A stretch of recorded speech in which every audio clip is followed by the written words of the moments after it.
Amen? Yung kakaibang Diyos, yung walang katulad. Amen? Yung hindi mo siya maihahalin tulad sa iba. Na kahit saan mo siya dalhin, wala siyang katulad na Diyos. Amen? Yun yung idig natin ngayong gabi. Na napag-aralan na natin yung first part, amen, ng mga nakaraang buwan, I think, pero hindi ako nabigyan ng pagkakataon na maituloy natin kasi nasa part ako ng prophecy pag Sunday. And kaya itong pagkakataon na 'to nung sinabi po ni Pastor Charles na meron po yata siyang meron siyang a-attendan na parang meeting din na mahalaga. So, kinancel niya po yung ating Disciple 101. Amen? So, ngayong oras na 'to, tayo po ay manalangin. Hallelujah. Heavenly Father, muli Ama, patuloy kaming lumalapit sa'yo ng buong puso. Bukas, Panginoon, na pag-iisip espiritual, Ama. Bukas na tenga, Panginoon, na marinig ang iyong tinig. Patuloy mo lang gamitin ang aking bibig, Ama, na maging tinig mo sa oras na 'to. Patuloy, Ama, na magpakilala ka sa amin ng higit pa sa pagkilala namin sa iyo kung sino ka at kung sino, Panginoon, ang Diyos na aming sinasamba sa Espiritu at katotohanan. Maraming maraming salamat po, Panginoon, na sa oras na 'to muli naming pag-uusapan at kikilalanin ang kadakilaan mo. A distinct God, Panginoon, na hindi pangkaraniwan. A distinct God, Panginoon, ng katotohanan. A distinct God, Panginoon, na walang katulad, O Diyos. Salamat po, Panginoon, na patuloy naming makikilala ang katangian mo, Panginoon, for no one na nag-create sa'yo. Hindi ka Diyos na may lumalang sa'yo, kundi Diyos ka na ikaw ang lumalang sa bawat isa sa amin. Kaya salamat po sa oras na 'to, salamat sa gabing ito, Panginoon. Salamat na muli kang magpapakilala sa amin at patuloy mong buksan ang puso at isip ng bawat isa na nasa loob ng gawaing ito. Bago man kami, Panginoon, sa pananampalataya o hindi, Lord, hayaan mong ang mensaheng ito ay patuloy na magdala at magdulot, Panginoon ko, ng tunay na kaliwanagan. Tunay, Panginoon, na understanding, Panginoon, at karunungan na nagmumula sa iyo. Patuloy mong liwanagin, Ama, ang patuloy na kaalaman, Panginoon, at patuloy na pag-acknowledge namin kung sino ka at bakit kailangan ka naming kilalanin, Panginoon, bakit kailangan ka naming i-honor, ba't kailangan ka naming pasalamatan, bakit kailangan ka naming sambahin. Maraming salamat po, O Diyos, sa oras na 'to. Pinupuri kita at nagpapasalamat ako na patuloy mong ginagamit ang aking buhay, Panginoon ko, even sa imposible, Panginoon ko, na karunungan, Ama, na inaabot mo sa bawat isa sa amin. Salamat na ginagamit mo ang bawat isa na maging alulod, Panginoon, sa iba't ibang kaparaanan, sa iba't ibang lugar, Panginoon. Maging maging foundation din nawa namin, Panginoon, ang mensaheng ito ngayong gabi, na punong-puno ng kagalakang tatanggapin ang iyong banal na salita sa oras na 'to. Salamat po, Ama. Salamat, Holy Spirit. Salamat, God the Father. Salamat, Jesus. In the mighty name of Lord Jesus, I pray. Amen and amen. So, praise God. Dako po tayo, I am excited talaga na mai-share sa inyo ito. Kasi, alam nyo ba, nasa 7 series na ako. 7 series na po siya. Amen. Na ito, nasa point 2 pa lang ako. Kaya purihin ang Panginoon, sana po maging pagpapala din sa inyo yung mensaheng ito, a distinct God. So, 'pag tinawag na distinct, amen, ito nga yung sinasabi natin na siya, wala siyang katulad. Amen. Dakila, yung mga kamangha-manghang gawa niya, kahit hindi mo maipaliwanag, meron siyang pinagkukunan. Amen. Yung distinct na hindi mo alam kung saan nanggagaling pero mamamangha ka, kamangha-mangha, yun ang pinakaano niya sa Tagalog, a distinct God. Amen. So ang key thought natin ngayong gabing ito is the God who needed nothing made everything and He made you on purpose. Okay? Ang Panginoon na hindi nangangailangan sa bawat isa sa atin pero ginawa at nilikha niya lahat ng nakikita natin. At ikaw rin mismo, ikaw at ako, sa lahat ng mga nakakarinig nito, ikaw at ako nilikha ng Panginoon. Amen? Into purpose. So ano yung pinaka-core truth? Ano yung pinakabuod ng katotohanan ng mensaheng ito sa bawat isa sa atin? That you are not a product of chance. Amen? Hindi ka lang aksidente, hindi ka chance dito na nilikha ka lang kaya ka nandito sa mundo. You are deliberate creation of an uncreated God who has never stopped holding you together. Amen? Ikaw ay dineliver dito ng Panginoon. Kinreate ka niya at hindi siya tumitigil na hawakan ka at i-put together ka para lang maintindihan natin yung gustong ipaunawa sa atin ng Panginoon. Last time, we established yung word ng Panginoon about a distinct God. Nagsimula ako sa Genesis, one God, eternal, existing as a Father, Son, and the Spirit. Amen? Kaya yung iba dito, amen, kung kayo ay nasa part pa po ng Christianity, 'di ba? We always pray na part din kayo ng Christianity pero iba-iba tayo ng mga doctrines, iba-iba tayo ng mga pinag-aaralan natin. And sometimes hindi yun malinaw sa atin, kaya tayo nananalangin na in the name of the Father, the Son, and the Holy Spirit because they are one. Pero iba-iba sila, 'di ba? They are not created, hindi sila nilikha ng tao. O wala silang pinanggalingan because they are the creator. Amen? They was before, bago pa tayo. Before all created things, sila muna. Amen? The Word was with God and the Word was God. Sabi po, not a hierarchy. Ibig sabihin doon sa hierarchy, katulad ng mga business natin, di ba, na parang pyramid, siya yung pinakataas, tapos nag-milk ng dalawa, yung dalawang leader nag-build ng tatlo, hindi po siya ganon. He is the head, amen, and we are all creation ng Panginoon. Hindi lang siya basta a council, o co-equal, o co-eternal. Amen? Wala siyang beginning. Amen? Even tinatawag siya na Diyos na beginning and end or Alpha and Omega, He don't have beginning. Ito yung Diyos na pinagsisilbihan natin. Ito yung Diyos. Amen? Kasi kung may nag-create sa Diyos natin, hindi natin siya tatawaging Diyos. Amen? Kung may pinagmulan ang Diyos natin, hindi natin siya tatawaging Diyos. Kaya siya tinatawag na Diyos kasi hindi siya kinreate ng kahit sino o kahit sino sa atin. You are creation ng Panginoon but not Him. Amen? Kaya napakahalaga po na malaman natin yon. Kaya the church did not decide this. Hindi dinecide ng church na magkaroon ng Diyos. The scripture declare. Amen? Or the word of the Lord declare it. Sinasabi ito ng salita ng Diyos. Wala siyang pinanggalingan. Hindi siya kinreate ng church. Hindi rin church ang nag-decide sa kanya or even ang tao ang nag-decide na magkaroon ng Diyos. Kaya nga lahat ng dinidecide ng tao na nasambahin, tinatawag na idol. Kasi it is all created by God. Amen? Kaya siya nagkakaroon ng jealous. Our God is a jealous because mas sinasamba natin yung nilikha ng tao. Yung mga tao na sumasamba sa puno, ibon, sa mga lamang dagat. Amen? Kaya God is a jealous God. Pag sinasamba mo, mas mahal mo yung pamilya mo kaysa sa Diyos. Amen? Sometimes, akala natin yung mga sumasamba lang sa ribulto, ang may idolatry na tinatawag.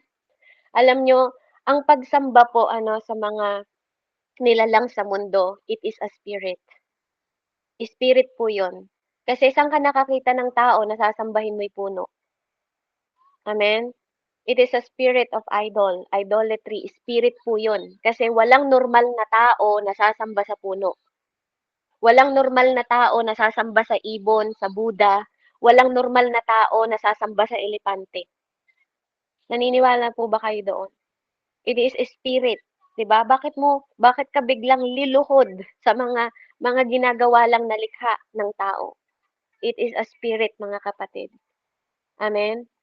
Kaya kasi ang normal na tao na tamang may pag-iisip, amen, at nakakakilala sa Panginoon, hindi ka mapapaluhod. Amen, sa mga puno, sa mga estatwa. Amen? Hindi ka luluhod sa gawa ng kamay ng tao.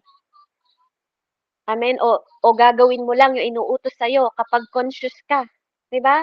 Kapag alam mo ang ginagawa mo hindi mo gagawin yun, sandali lang, ba't ka magpapausok, 'di ba? Bakit ka mag-aalay? 'Di ba sa Diyos na hindi mo kilala, ba't ka maghahain ng mga prutas? Amen? Hindi mo naman kilala yung Diyos na pinagsisilbihan mo, 'di ba po? Kaya naniniwala po ako, sumasamba tayo sa Diyos kasi kilala natin siya. Alam natin, we are conscious. Alam natin hindi tayo walang conscious sa ginagawa natin. We are aware sa ginagawa natin bakit tayo sumasamba sa Diyos. At ngayong gabi, lalo po siyang magpapakilala sa atin bakit kailangan natin siyang sambahin. Kaya alam niyo po na-appreciate ko din yung kanta talaga na, "Bakit nga ba sinasamba kita? Bakit nga ba pinasasalamatan kita, Panginoon?" Amen? Dahil sa siya ay siya. Amen? Alam niyo po, gusto kong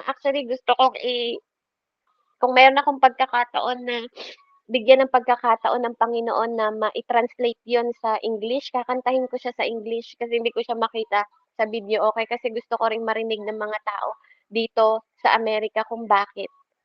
Amen? Ang ganda lang ng kanta na, bakit mo nga ba pinasasalamatan ng Panginoon, dahil ba nakakatanggap ka lang ng mga pagpapala? Bakit nga ba natin siya pinasasalamatan, dahil may himala ba? Amen? Dahil pinagaling niya lang tayo? O sinasamba natin siya dahil sa kung sino siya? Minamahal natin siya dahil kung paano siyang nagpakilala. Amen? Kung paano siya nagpakilala kay Moises, kung paano siya nagpakilala kila Joseph, kila David. Kaya nga alam niyo, sabi ko nga sa inyo, ito yung pinakamahirap na gawin na mensahe. Kasi habang ginagawa ko yung mensaheng ito, tumutuloy luha ko. Para sa'kin, madali lang gawin yung mga prophecy, alam niyo yun? Madali lang gawin yung mga mensahe na thanksgiving, gratefulness sa Panginoon. Pero yung ipakilala siya, yung gumagawa ka ng mensahe kasi tinitingnan mo yung katangian ng Diyos. I think yun yung pinaka-heavy things. Alam niyo yun, yung parang sa puso mo habang sinusulat mo, oo nga, ikaw ito eh. Kaya sometimes, alam niyo po, to be honest, I'm not excited sa prophetic sa akin. Hindi ako excited sa prophecy. Hindi ako excited sa mga bagay na, alam niyo po yun yung mga tinatanggap ko na mula sa ibang tao na nakikita nila yung vision, nakikita nila yung ganito. Kaya hindi ko naman hiniling sa buhay ko na makakita eh. Pero sinungaling ako kung sasabihin ko sa inyo na kahit minsan hindi ko hinangad. Hinangad ko pero alam niyo yung rebuking agad ni Lord sa akin nung sinabi ko na, "Lord, gusto ko rin makita yung anghel."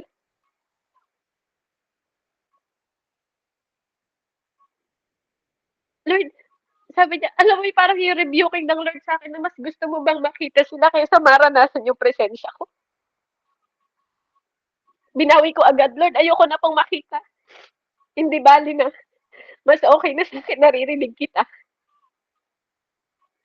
Mas okay sa'kin na naririnig ko yung tinig mo. Mas okay sa'kin." Sabi ko nga, na nararanasan ko na nagagabayan ako ng direksyon kasi mas naririnig ko ng malinaw yung tinig mo. Kasi sa tinig mo, mas nakikita ko yung vision. Alam niyo yun? Kaya nga, "My sheep hear my voice," sabi ni Lord. "And He know me, and He follow me." Kaya dun ko mas naintindihan na mas mahalaga pala talaga yung naririnig mo ang tinig ng Diyos kaysa marami kang vision na nakikita pero hindi mo maipaliwanag. Kaya nga sa prophecy, sinabi ko sa inyo, mas mahalaga yung first beginning ng ating prophetic na pinapaano ko tuwing Sunday is mas mahalagang marinig nyo ang tinig niya. Yun ang unang pag-aralan natin, ang voice of God, kaysa sa ibang mga bagay. Kasi 'pag narinig mo ang tinig ng Diyos, mas mauunawaan mo. Mas makikita mo ng clarity, mas nagagabayan ka. Anong gusto mo, nakakakita ka ng vision o naririnig mo yung tinig niya? Kasi hindi ka pwedeng magpakamali. Pag narinig mo ang tinig niya, amen, hindi ka magkakamali. Kasi sa tinig pa lang, madadirect ka na niya, magaguide ka na niya, magiging clear sa'yo. Kaysa mas nakakakita ka ng picture sa panaginip, nakakakita ka nga pag pumikit ka pero walang explanation. Pero sa tinig pa lang, kompleto siya. Kaya kahit nga wala tayo sa Panginoon noon eh, di ba? Kahit wala tayo sa Panginoon, Ate Kahuna, maririnig mo, anak, wag mong gawin yan, masama yan. Di ba? Nagkakaroon ka. Di ba? Alam mo agad. Parang, oo nga no. Bata pa lang ako, anak, wag mong kupitin yung 5 piso ni mama mo, pambili niya yan. Alam mo yun, may naririnig kang tinig kahit wala ka pa dati sa Panginoon eh. 'Di ba? Bakit may naririnig ka na andun yung tinig na yon? Pero sumusunod ka kahit walang nakakakita sa paligid mo, lilingon-lingon ka, parang may nagsalita sa akin na wag kong kukupitin yung 5 piso ni mama. Amen? Kaya napakahalaga po ano, dun pa lang sa tinig na yun eh, na-guide ka na niya eh. Bigla mong ibubulsa yung kamay mo, 'di ba? Naranasan niyo ba yun? Ako naranasan ko po yun. Bigla mong ibubulsa yung kamay mo na para bang may nakatingin sa akin. Bakit alam mong kukupitin ko yung 5 piso ni mama, 'di ba? Naranasan niyo ba yun? Totoo po yun, 'di ba? Nung kahit wala pa tayo sa Panginoon eh, alam mo lang na may Diyos pero naririnig mo talaga. Amen? Oo, yung itlog na manok, 'di ba? Pag kukunin mo itlog na manok, kahit nakatingin sa'yo yung inahin ng manok, 'di ba? Parang wag mong kukunin yan, tutukain ka ng manok. Praise God. Ayan, so purihan at least 'di ba nakaka-relate kayo sa sinasabi ko. Amen. So that's the thing. Amen. Ano natin, hangarin natin yung tinig ng Diyos. Amen. So the God who needed nothing. Wala siyang kailangan sa iyo, Ate Neds. Amen. Sa mga bago po, pag nabanggit ko lang yung pangalan ninyo, wag lang kayong ma-offend ano po sa mga bago. Ito lang po ako. Ganito lang talaga akong maghayag. And sometimes matalim po ako magsalita, but I'm not galit. Hindi po ako galit. Amen. I just want to express yung pong mensahe para lang mas madali nating maabot. Amen. So si God, wala siyang kailangan sa iyo, Ate Jane. Even mawala ka sa mundong ito, He can use other people. 'Di ba? Kuya James, kahit hindi ka umawit sa Panginoon, sabi nga, pwedeng umawit ang mga bato. Hindi niya tayo kailangan, yun ang totoo. Amen? Yun ang totoo. Yun ang totoong katotohanan. Sabi nga, pag hindi ka nag-worship sa Diyos, kahit di ka mag-worship, kahit di mo ipagamit ang tinig mo, mag-aawit ang mga bato para magpuri sa Kanya. Kaya siya distinct God. Kasi kaya niyang pakilusin lahat ng kinreate niya sa mundong ito. Pero yun lang yung nakakalungkot. 'Di ba? Yun lang yung nakakalungkot sa atin kasi pwede tayong gamitin pero di tayo nagpagamit. Amen? Yung chance na maawitan sana natin Panginoon, amen? Pero dahil hindi natin siya kilala, mas nagamit natin tinig natin sa mundo. Pero like I said, the core truth is, inaabot tayo ng Panginoon. Inaabot niya tayong lahat. Amen? So ito yung Diyos na hindi ka naman talaga kailangan ng Diyos, but He made everything. He made everything. Para saan? For what purpose? Amen? Point number 1 po natin. He is the creator of all things. Amen? He is the creator of all things. Point number 1. Nehemiah 9, pabasa na lang po sa Tagalog mamaya. Nehemiah 9 verse 6. You alone are the Lord. You made the heavens, even the highest heavens, and all their starry hosts, and the earth, and all in on it, and the seas, and all in it them. You give life to everything. Okay? Siya ang nagbigay ng buhay sa lahat ng bagay. And the multitude of heaven worship you. Pabasa po sa Tagalog, Nehemiah 9 verse 6. Amen. Ayan, sabi po dito, at ang lahat ay sama-samang nananalangin ng ganito. Yahweh, ikaw lamang ang Panginoon. Ikaw ang lumikha ng kalangitan at ginawa mo ang lupa, ang langit ng mga langit. ang lahat ng bituin doon at lahat ng narito, ang dagat at ang lahat ng naroroon. Binibigyang buhay mo sila at ikay sinasamba ng buong kalangitan. Amen. Glory to God. Amen. Purihin po ang banal na salita ng Diyos. Hindi ko po yun sinabi. Sinabi po yun ng banal na salita. Amen? 2 words carry everything, mga kapatid. You alone, sabi niya dun sa word. You alone are Lord, are the Lord. You alone. Amen? So every star po ng every galaxy, mga kapatid, lahat ng pinag-aralan nyo ng amazing sa science, every layer ng atmosphere, every creature that has every drone breath, every ocean ng floor has never been seen by human eye. Kahit pa hindi mo nakikita sa pinakailalim ng ocean, yung mga layer ng lupa doon, every dimension na nag-e-exist sa mundong ito, kapatid, nakikita at hindi mo nakikita. Lahat yun, He alone created that. Wala kang tinulong doon. Wala akong tinulong doon. Na-create na yon nang wala ka. Amen? Kaya the name translated Lord, dito po, no? Kaya siya tinawag na Lord. Amen? Hindi lang to generic na title. Kapag sinabi sa origin Hebrew, Yahweh, Lord, Yahweh. Amen? Kaya kung naririnig ninyo bakit yung iba tinatawag na Yahweh, ang Panginoon, kasi po ang ibig sabihin ng Yahweh is Lord. Amen? At hindi lang siya Lord, Lord of Lord and King of Kings. Hari ng mga hari at Diyos ng mga Diyos. Ganun kataas. Kaya ganun kataas dapat yung ating acknowledgement sa Diyos na yun. Ganun kataas ang dapat na takot na meron tayo, yung banal na takot tayong makagawa ng mga bagay na makakapanakit sa kanyang puso. Kaya yung personal and covenant name ng God na yon is so sacred. Amen? Kaya yung mga scribe noon would stop. Amen?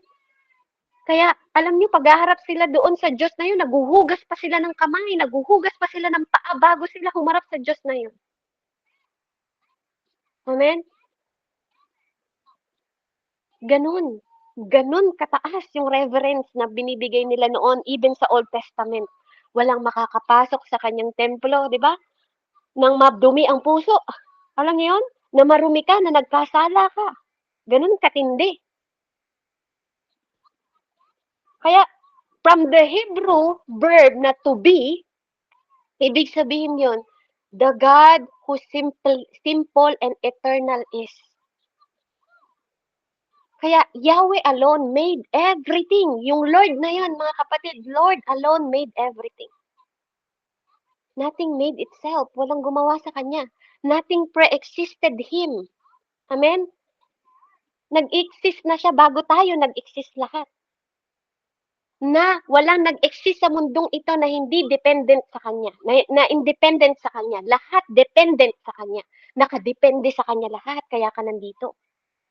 Kasi dahil nag-decide siya na likhain ka. Hindi ka nabuhay lang na nandito ka. Kahit anong mga bagay na nakikita ng mata mo, lahat yan nilikha niya.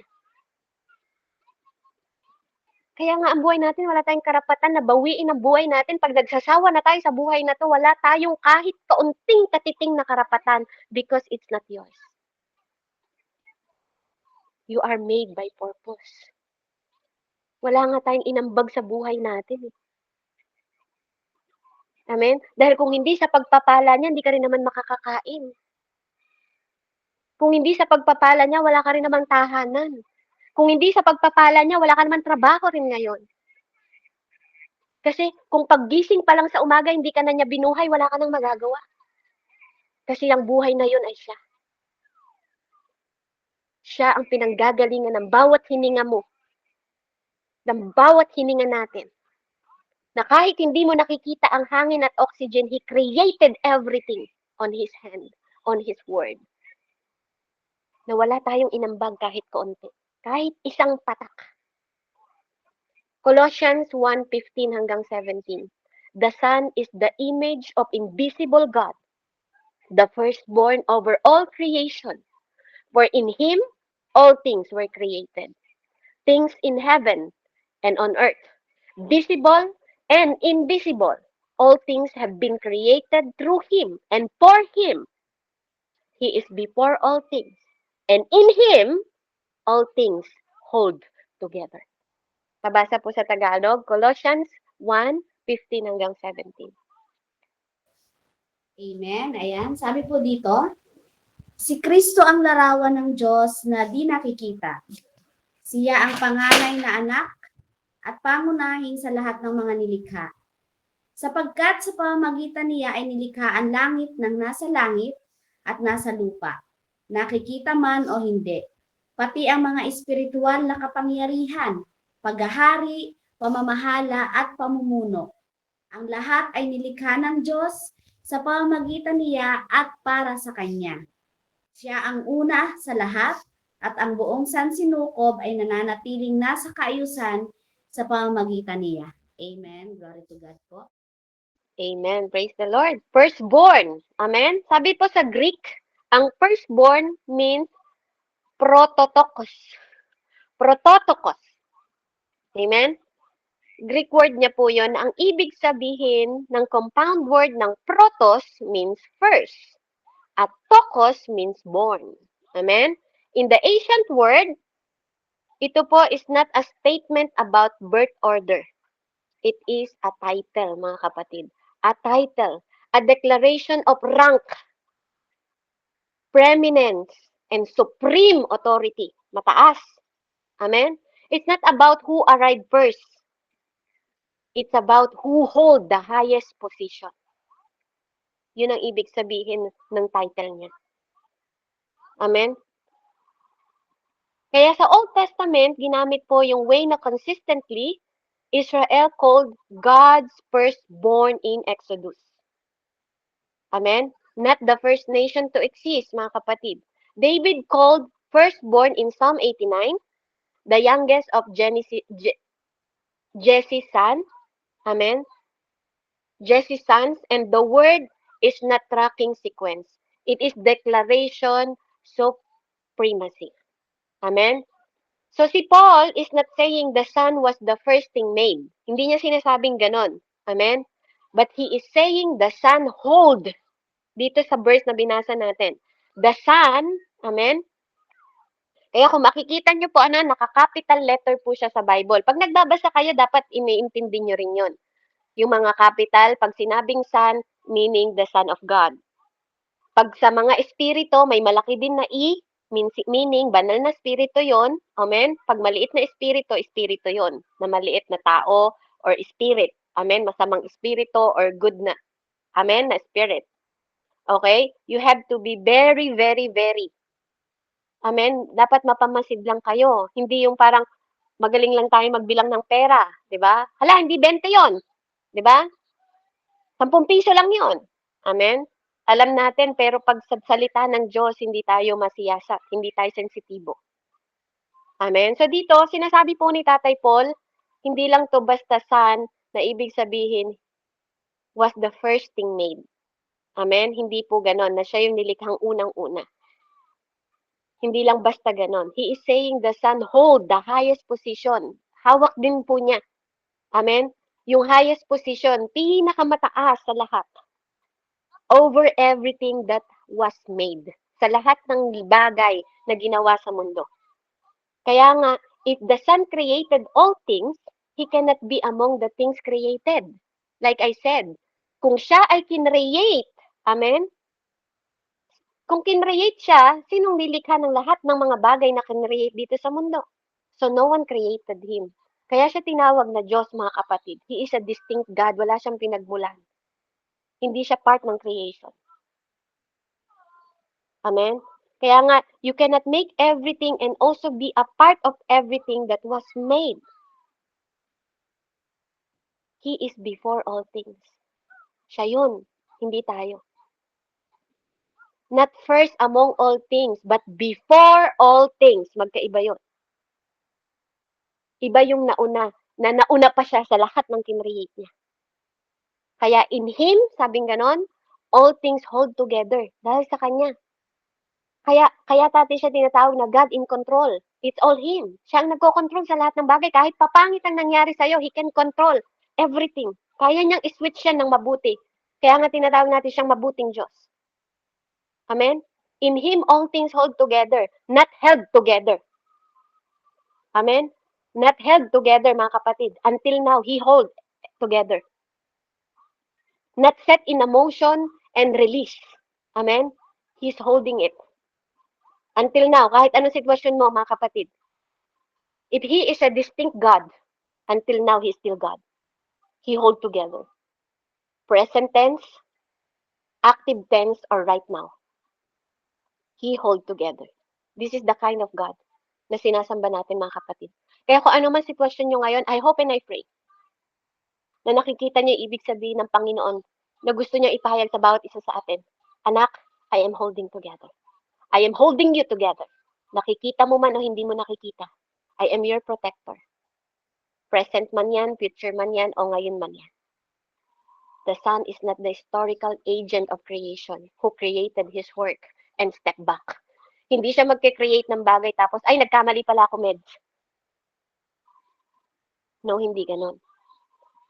Hindi siya katulad ng tao na mangangako sa'yo tapos babawiin niya mamaya. He is ongoing. I hope you hear this, kapatid. Kailangan mo to ngayon. Kung ikaw ay nasa sitwasyon ngayon na napakabigat na ng buhay mo, kailangan mo tong marinig. He is ongoing until now. Kahit hindi mo siya naaalala nung masarap yung buhay mo. He is ongoing God. Siya yung present until ngayon. Active pa rin yung force na to. Kahit ano pang nag-i-exist, itself remain coherent. Hanggang ngayon, minamana natin to. The universe is not running on its own. Nasa kamay niya lahat to. So can you imagine how big the hand of God?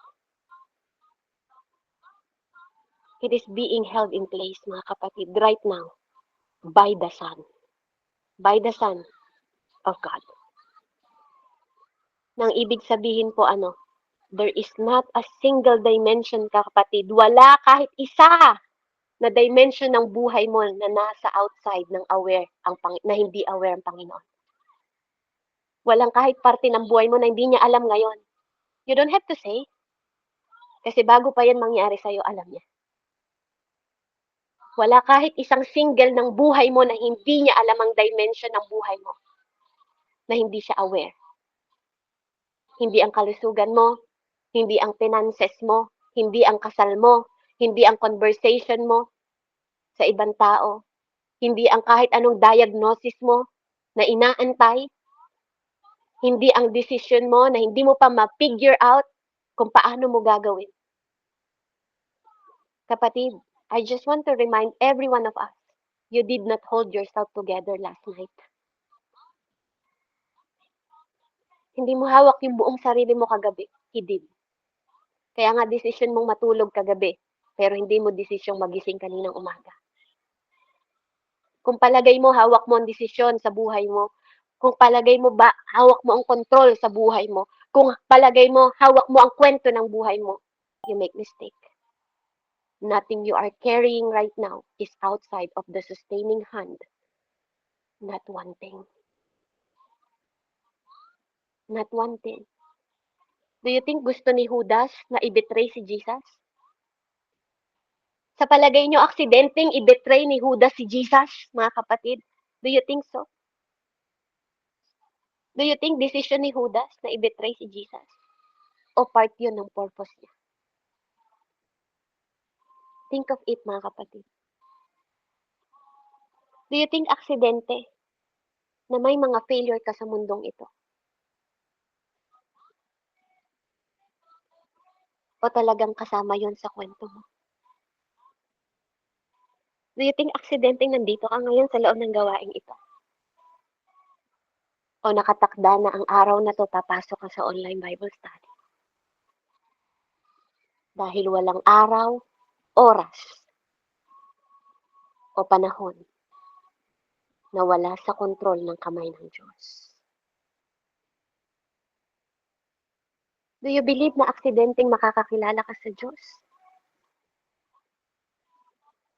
Now tell me, kausapin mo yung sarili mo ngayon. Naniniwala ka ba talaga na ikaw nagkokontrol sa buhay mo? o may Diyos na nag-holding together sa iyo.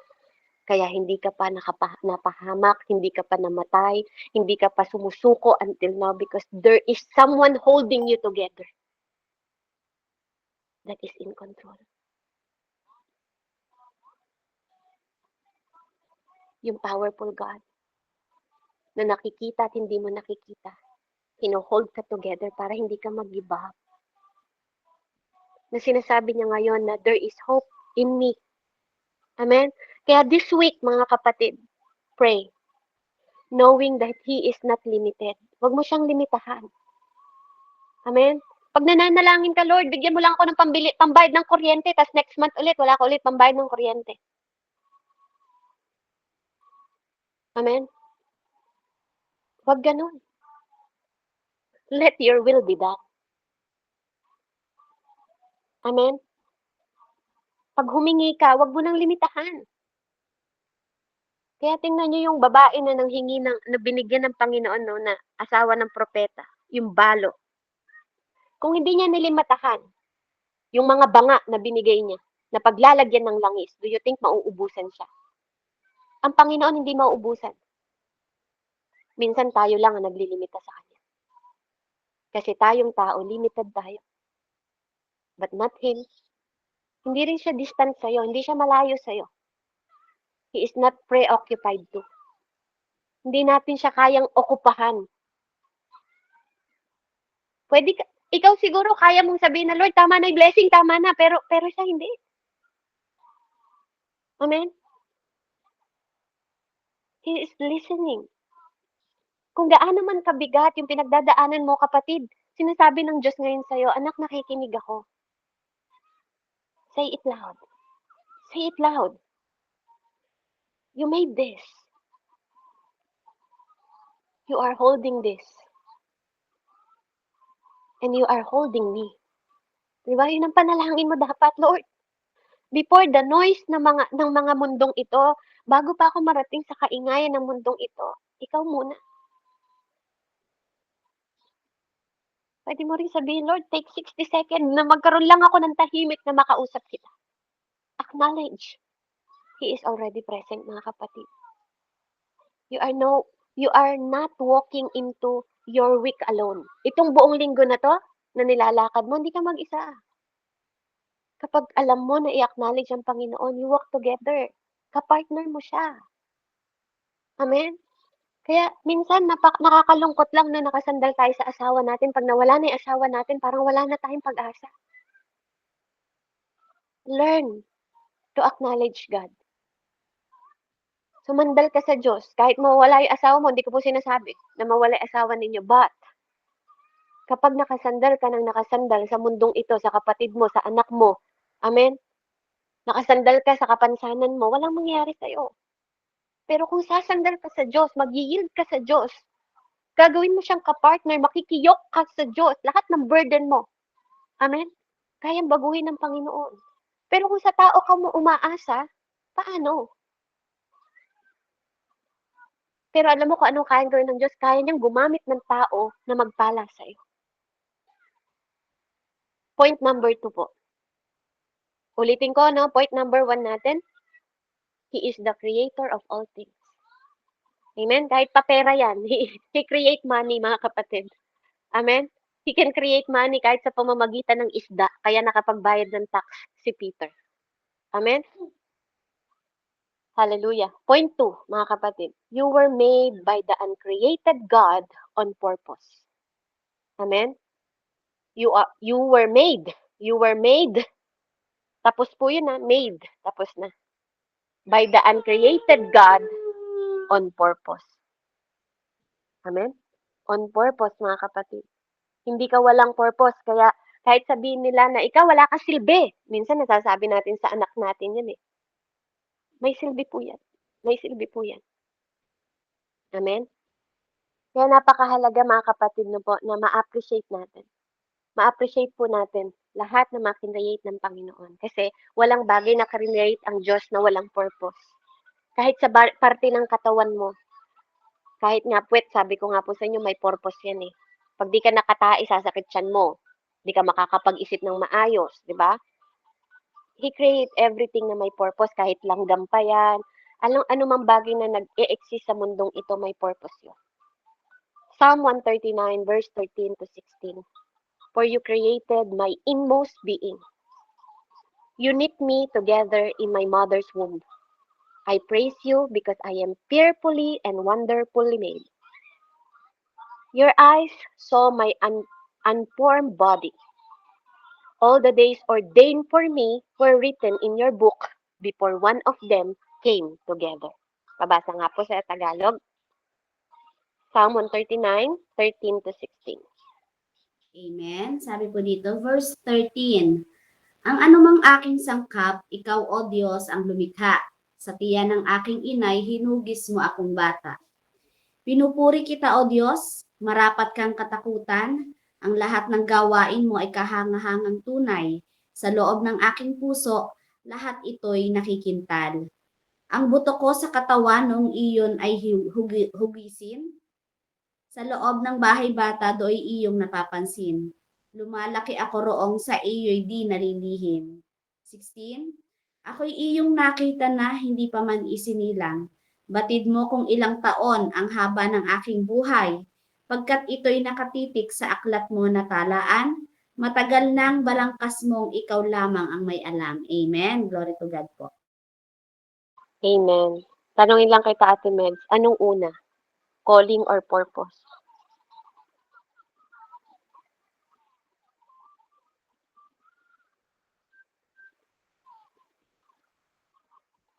Ate Melda, ano pong nauna?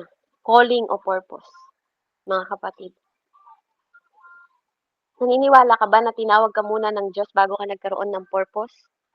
O may purpose muna siya bago ka tinawag?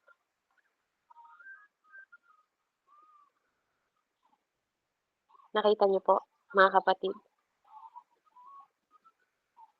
One day, I asked sa isang kapatid, what do you think? Are you called first? O purpose muna? Ang sagot niya sa akin, calling, ha? Let me tell you something. Pinrove ko sa kanya, sa Bible, na purpose ang nauna kaysa calling mo. Kapatid, hindi ka pa dumadating sa mundong ito, may purpose ka na. Hindi ka tinawag. Hindi ka tinawag muna, Kuya Fred.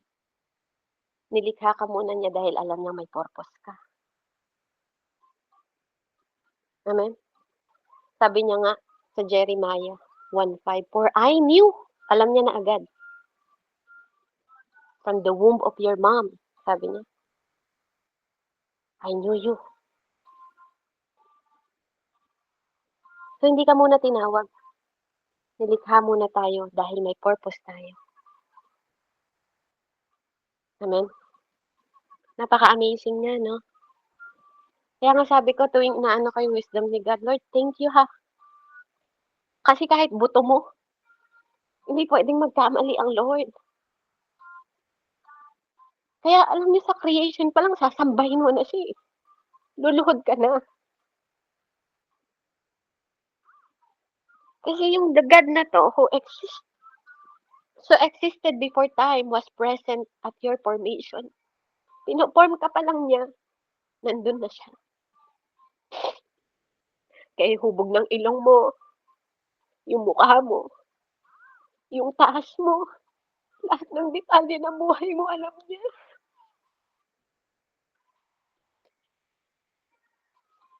Kaya do you think, yung kwento mo hindi niya alam? Minsan akala natin, lumalakad tayo sa mundo na hindi niya alam yung kwento. Kaya minsan pakialamera tayo. Tayo yung nagiging direktor, di ba? Yung mga isip natin, may ending agad. Wala na akong pag-asa, mamatay na lang ako. Pero salamat kasi may Diyos na nag-hold sa atin together. May Diyos na naglikha sa atin. May purpose ka pa, anak, hindi pa pwede. Hindi lang siya nag-o-observe sa'yo kung paano ka namumuhay in distance. He is present.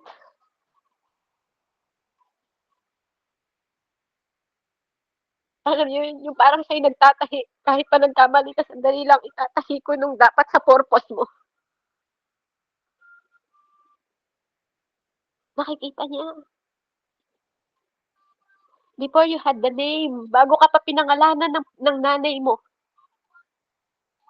Before you had the face. Bago ka pa magkaroon ng mukha. Before a single day of your life had been lived, He had already written them. Tapos na. Sinulat na niya. Bago ka umattend sa online na to, alam niya, darating ka ngayong gabi. Ephesians 2 verse 10. For we are God's handiwork, created in Christ Jesus to do good works, which God prepared in advance for us to do. Sabi po sa Tagalog. Amen. Efeso 2 verse 10, sabi po dito,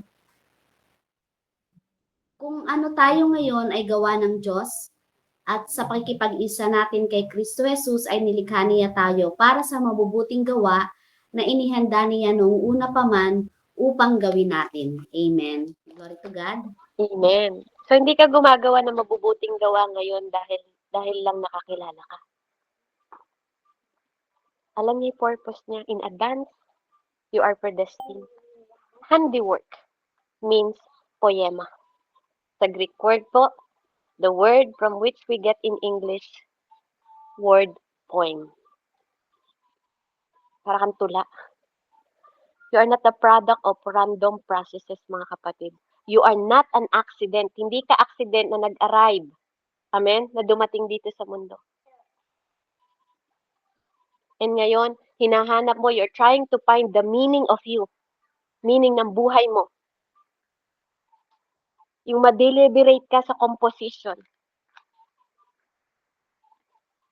You are crafted with intention, kapatid. Nilikha ka niya. Para kang banga na nilikha niya na may intensyon. Na inaalagaan niya. He care about you. Every specific ng purpose mo already written before you existed. Kaya kung alam mo, nagdidesisyon ka lang ngayon, you're wrong. Maniwala ka. Tapos na. Alam niya kung paano ka magdidesisyon ngayon, kahapon at bukas. That purpose, nakaprepare yun in advance. Bago pa lang, Ate Cristita. Bago ka pa lang magdesisyon na pumunta dito sa online, alam niya yun. Bago ka humayo sa mga kamag-anak mo, yun yung purpose niya sa'yo. Before you were born, bago pa ipinanganak, before you made single choice, every single choice ng decision mo, alam niya.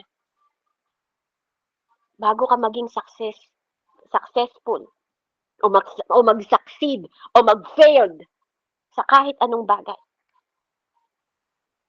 The work were already waiting for you. Alam na ng Lord ang ending natin. So the question is not, does my life have meaning? Makabuluhan ba yung buhay ko? Amen? Kapatid, mali pala yun kapag nagtatanong tayo, anong kabuluhan ng buhay ko? Kasi yung question na yun was answered before you arrive. Bago ka palang dumating, may sagot na si Lord. Kaya nga pala, alam ng Lord kung sinong para sa Kanya at hindi para sa Kanya. Amen? You were known before you were formed. Alam ka na niya bago ka palang niya i-form. Kilala ka na niya bago ka palang i-form. You are written. You were written. Di ba? Nag-aaral man tayo ng English. You were known and you were written before you were born. Ate Jane. Amen? So, mali pala yung question natin. Nakabuluhan ba talaga yung buhay ko? Because who He is and what He chose,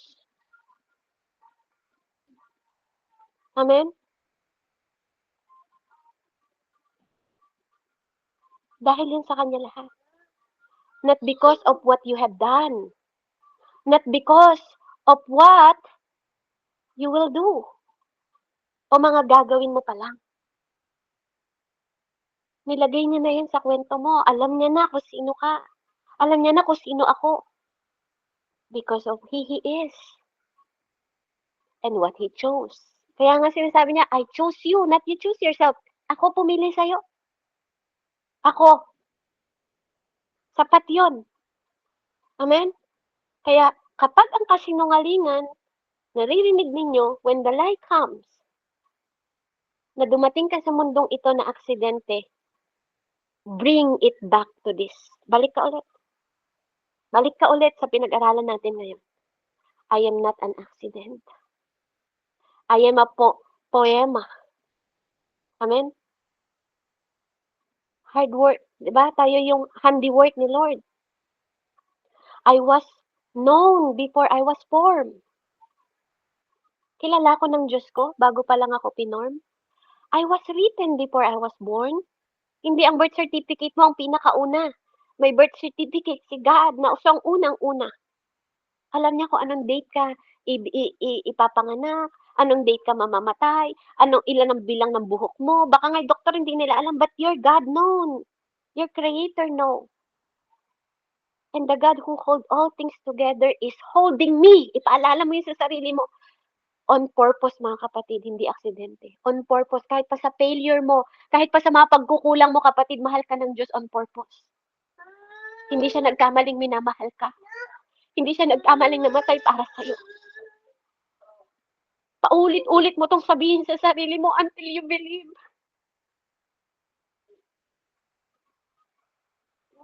Kasi yung text, yung bawat salita sa Bible, pinaniwalaan niya muna bago mo ito narinig.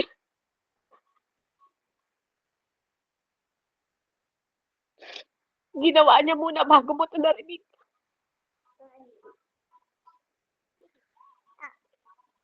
Amen. So ngayon sabihin mo sa akin, ano dito? Which of this story ang totoo sa araw na ito ngayon? Amen? I hope nagre-respond tayo ng tama sa mga narinig natin ngayon. And I believe,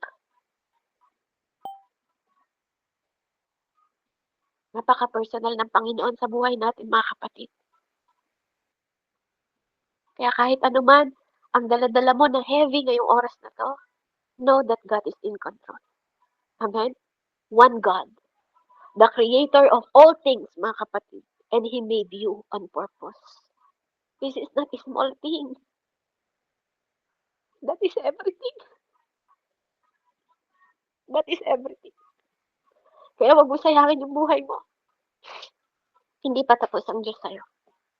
Amen? Purihin ng Panginoon. Let's pray. Heavenly Father, in the mighty name of Jesus, we thank you. Thank you, Panginoon, sa katotohanan na pinagkakatiwala at pinagkakaloob mo sa bawat isa sa amin. Lord, salamat na you made our story. Tapos na yung story namin bago pa lang kami nilikha. Salamat, Panginoon, na ikaw ay Diyos Ama na nakakaalam ng failure namin, future namin, even in present, Father God. You made us in purpose. You made us, Panginoon, bago pa lang ang sanglibutan. Kaya maraming salamat sa karunungan, sa understanding na ipinapaunawa mo na walang aksidente sa amin. Kaya purihin ka dakilang Diyos dahil kung sino ka. Purihin ka dakilang Diyos dahil mabuti ka noon, ngayon at magpakailanman. Purihin ka dakilang Diyos dahil alam mo ang bawat detalye ng buhay namin. Salamat dahil ikaw ang aming Diyos. Ikaw ang firstborn. Ikaw ang Diyos na nagmahal bago ka namin minahal. Ikaw ang Diyos na nag-create, Panginoon, at nagdesisyon na pumili sa bawat isa sa amin. Salamat po, Ama, sa katotohanan ito. Sa pangalan ni Jesus, patuloy kong ipinagkakatiwala ang bawat buhay ng bawat aking kapatid sa loob ng gawain ito. Dakilang Ama, maghari ka sa aming mga buhay, ngayon, noon, at magpakailanman. In Jesus' name, amen and amen. Back to you po, Ate Meg. A distinct God. Thank you.